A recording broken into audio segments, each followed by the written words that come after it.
So today I'm going to be reviewing the Andy Sheppard autograph model. Now I find myself in the unusual position of reviewing a tenor sax that I've fallen in love with. But my wife doesn't need to worry because luckily she is made of more than stuff like metal and pads, etc. But this sax has nonetheless re-fired up my passion for the tenor again. Now the story of this sax is a marriage of minds between a musician and a dedicated saxophone specialist, which resulted in this single defining project.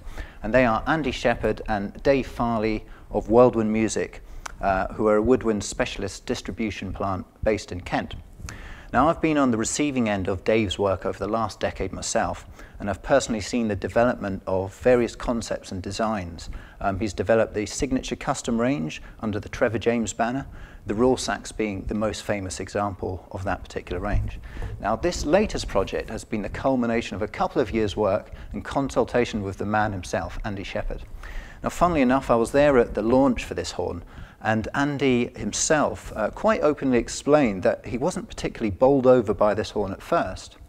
However, Dave wanted to get to the bottom of what it was that he didn't like, so adjustments were made, the horn was sent back to him several times, and gradually the sax evolved into something that was quite outstanding. For me, one of the most interesting points about this sax is the fact that it's not purposefully modelled on any famous saxophone design of the past, the most obvious of which would be the Selmer Mark VI. It's so common to see this kind of replication or attempted replication today.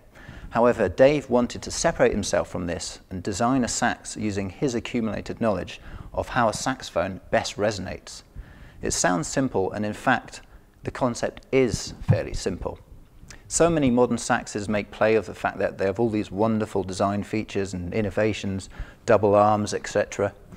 But this sax takes you back to good old-fashioned simplicity and quality engineering. For me, it really does sum up that that's what a saxophone needs. They don't need to be high-tech, because what a player is trying to achieve is a good sound. And this simply comes from the way the tube and all its attached mechanism is vibrating and resonating. Sounds so obvious now, but I wasn't able to explain it like this until Dave told me what its concept was. And after all these years, this really does feel like a eureka moment. So to explain a little further, the important work is in the detail of the basic mechanism, hours of filing pillars and to make sure that they resonate in a perfect marriage between themselves and the body of the saxophone. The crook taper has been worked on, and the shaping within the crook. The inside of the bell has been polished to add a better response to the bell notes. In terms of the sound itself, it's pretty special stuff. I always think that a good starting point with the tenor is the middle D. If this resonates well, then you're in for a good ride. And the middle D on this horn is pretty damn good, I have to say. It's got a nice rich center and a good core sound to it. But then the sound spreads out from this. So if you start with the middle D and then you play upwards and you play downwards, this same rich center continues in either direction. What also makes this sax a joy to play is the fact that it's so comfortable to play. And this all ties in with the time and attention that's taken to ensure that the mechanism is spot on. So for example, if there's no loose key work, no double action, then this translates into a responsive and enjoyable key action. And this is certainly the case with this horn. It's also really nice and fluid and kind of feels like just an old vintage horn again.